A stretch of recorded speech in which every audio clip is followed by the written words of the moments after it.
Olá, seja bem-vindo ou bem-vinda, caríssimo estudante ou caríssima estudante, ao nosso curso de especialização em mineração e meio ambiente. Eu sou o professor Sérgio Martins e nesse curso eu sou responsável pela disciplina ou componente metodologia da pesquisa. Antes de iniciar a nossa aula, eu gostaria de lhe fazer um convite. Um convite à arte de pensar. Um convite ao exercício de pensar. Não qualquer tipo de pensamento, mas o pensamento que quer solucionar problemas da nossa realidade. Um pensamento que quer entendê-la melhor. O pensamento de quem está insatisfeito, de quem está incomodado e que tem questões e quer buscar solução para essas questões. Esse é o tipo de pensamento que nos leva a produzir conhecimento, conhecimento de verdade. E por falar em conhecimento, esse é o tema da nossa aula. Vamos aos itens dessa aula. Em primeiro lugar, nós vamos conceituar conhecimento, mas vamos o que vem a ser conhecimento. Em seguida, nós vamos ver os tipos de conhecimento, mas vamos focalizar um tipo específico, que é o que nos interessa, o conhecimento científico. Nós vamos caracterizar esse tipo de conhecimento. E por fim, nós vamos ver como é que esse tipo de conhecimento, o conhecimento científico, se produz, como é que ele se processa. Como é que ele evolui? Conhecimento é toda a compreensão, entendimento ou explicação adquirida pelo sujeito que quer conhecer. Vou repetir essa parte, o sujeito que quer conhecer.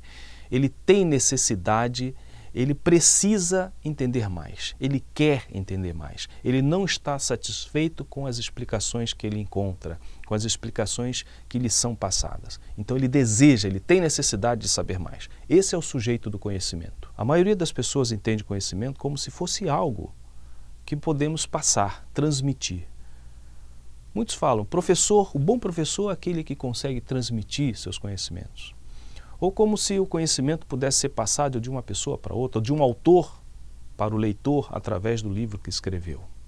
Será mesmo que isso é conhecimento? A resposta que eu tenho para dar a essa questão é não. Isso não é conhecimento. O que um livro contém, ou o que as pessoas transmitem entre si, são informações, são dados, são impressões, são sentimentos. Conhecimento é algo um pouco mais complexo. Se o conhecimento pudesse ser passado, ele seria como um produto. E conhecimento não é um produto. O conhecimento é um processo. É algo decorrente de uma sequência de ações em que o sujeito que quer conhecer empreende e alcança o resultado. Ele evolui em seu conhecimento. Mas o conhecimento só existe quando há essa ação do sujeito que quer conhecer. Visto dessa maneira, conhecimento é uma relação. Mas que tipo de relação? Conhecimento é a relação entre o sujeito que quer conhecer, o sujeito cognoscente, um sujeito que é racional, é um sujeito questionador, é um sujeito que não está satisfeito com as explicações que ele tem ou que ele encontra. Ele se volta para a realidade, se volta para um fato, se volta para uma questão que ele tem, né? E depois ele busca resolver essa questão. É importante considerar que conhecimento só ocorre, conhecimento a gente só consegue produzir quando ocorre uma mudança. Toda vez que a gente conhece, a gente muda. E é por isso que a realidade, o objeto do conhecimento, também age sobre o sujeito. Vejam, a relação entre o sujeito do conhecimento e o objeto do conhecimento, portanto, produz o que nós chamamos de conhecimento. É a relação entre ambos. Vamos aos tipos de conhecimento e eu vou apresentar os 4 mais conhecidos. O conhecimento filosófico, o conhecimento religioso ou teológico, o conhecimento popular ou empírico e o conhecimento científico, que é o tipo de conhecimento que nos interessa. O conhecimento filosófico, ele é baseado no pensamento lógico, no uso da razão que questiona. Até esse ponto, ele é bem semelhante ao conhecimento científico, conforme nós vamos ver. Mas o conhecimento filosófico ele está voltado para questões do tipo o sentido da existência, né? ou o que é existir. São questões mais profundas que incomodam a humanidade há muito tempo. O conhecimento filosófico, ele não é verificável. O que isso significa? Que o filósofo não está preocupado em registrar todos os passos do seu pensar, desde quando ele formulou a questão até alcançar a resposta a essa questão. Então não é possível alguém reproduzir os seus passos. Não tem como a gente seguir o mesmo caminho que ele. Ficamos sabendo apenas qual foi a sua pergunta e quais foram as respostas a que ele chegou. É nesse sentido que o conhecimento filosófico não pode ser verificado. O filósofo, ele baseia todas as suas afirmações em argumentos coerentes, ou seja, é um exercício puro do pensamento que busca a resposta às questões que formula. O conhecimento religioso ou teológico. Esse conhecimento está baseado na crença. Todos nós, ou pelo menos a grande maioria de nós, acredita em algo, né? É um conhecimento que dispensa qualquer tipo de verificação, porque ele está baseado na fé. Suas afirmações ou as verdades do conhecimento religioso não são passíveis de serem questionadas. Elas não estão abertas à discussão. Elas estão aí apenas para serem acreditadas e seguidas, né? Sendo consideradas, portanto, infalíveis.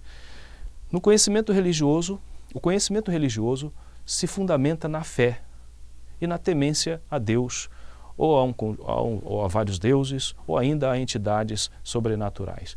Esse é o tipo de conhecimento que a gente chama de religioso ou teológico. O conhecimento popular empírico é aquele construído no cotidiano, no dia a dia, que tem por base a experiência, a observação empírica, pura e simplesmente.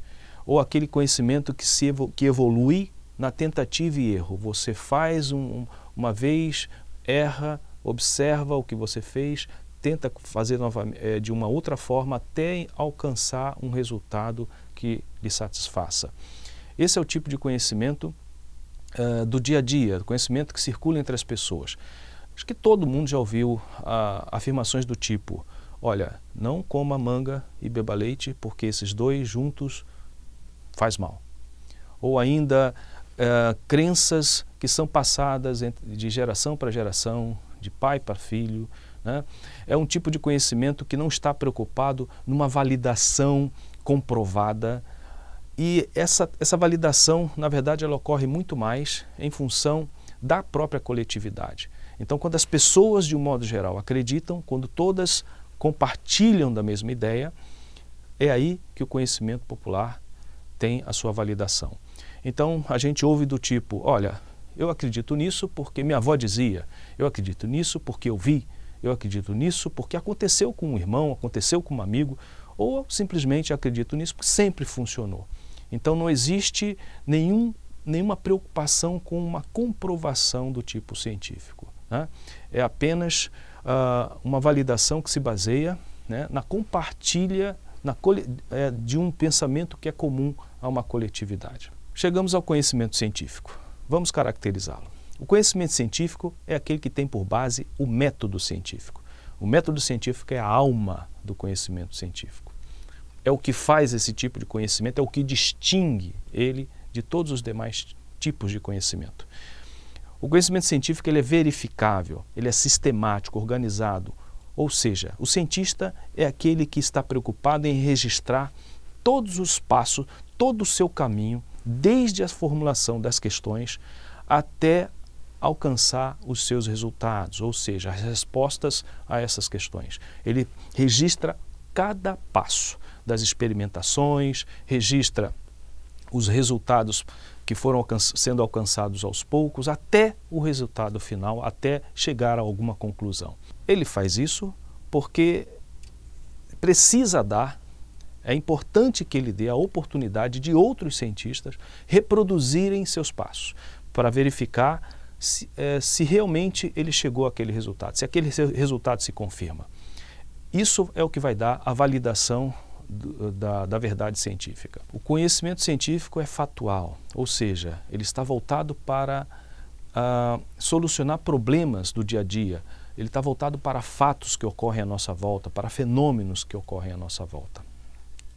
O conhecimento científico é parcial, portanto, ele é falível e é também cumulativo. O que isso significa? Parcial porque nenhum cientista, nenhum pesquisador, por mais estudado que seja, não consegue dar explicação para tudo na realidade. Ele não conhece tudo, ele não sabe tudo, né? Logo, o que ele produz são explicações parciais, né? E não só parcial, são explicações parciais e também provisórias. Toda verdade científica tem um prazo de validade, né? Em algum momento, mais adiante, outras explicações melhores, mais aperfeiçoadas, surgirão e substituirão aquela mais antiga.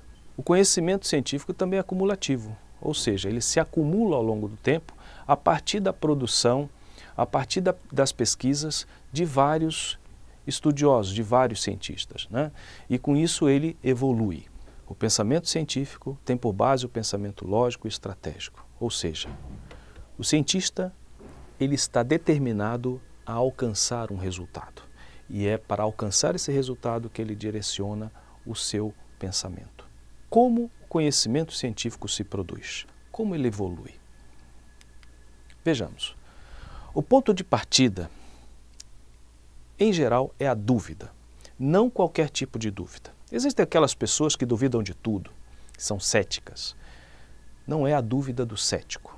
A dúvida que é ponto de partida do conhecimento científico, da produção do conhecimento científico, é a dúvida curiosa, é a dúvida do cientista.